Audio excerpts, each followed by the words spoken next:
November 7, 2025, 6:57 p.m. Grabe akong steps, oh. 14,176. Wow. Murag sugar daddy. So, what I'm using is my iPhone kay nabilin sa kinan ako ang Samsung. Ikuanan ako ni transfer later. So, ako sa Butuan karon. Dito ako mudagan kay grabe ka kapoy kayo biyahe. Tapos trade check earlier sa mga tindahan, so hago akong lawas. But still I decided to run. So akong plano is at least kuan na siguro 35 minutes. Pero niabot na noon kog 45 minutes. Problema lang sa kong ginadaganan ganina kay tagay sakyanan. Abog. Ang ligo ko. Abog. Aside sa abog, duot kay grabing construction diri sa Butuan. Construction sa mga dalan. So 30 minutes lang ta. Puminaw na ako kung lawas, kung ginhawa, kung legs. Kaya man 45. There. Done with 45 minutes. Easy run. Easy lang na kay. Umbot pa ka. Kita diri sa Butuan kung asa ta pwede mag-interval. Ano ba?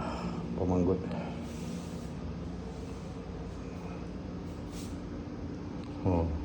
Kuya way, productive na daw siya.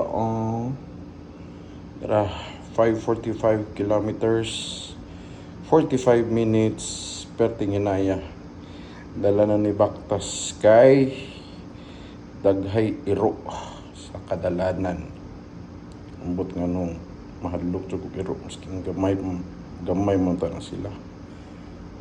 So 5:45, 8:16. Zone 2 ra ginitanan, easy run ra gyud. So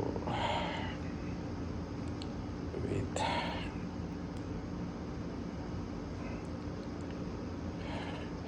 Timing zone. Zone 2 ra ginitanan. Zone 2. Kaya perdidyong apo ka. Hinay ta. Yan napay part dadto sa atong gitaganan nga muratag nag trail run. Okay. Layla na gina-construct. So, ato nakubutuan. Ambot lang ani ugma if I can train kay sa yung meeting, alas 9 ang meeting sa distributor.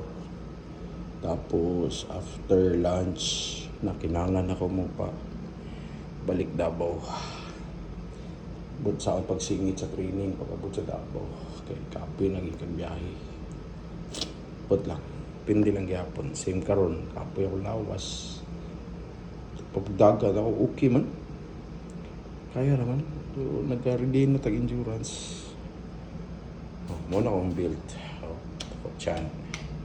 I don't know pila ako ka kilo karon kay wala pa mo ka stop gani. Wala pa ko ka timbang for the past 3 days kay nagbiyahe ta. So that's it. Pansit. J4 dyan. Ugma na said. Go ahead.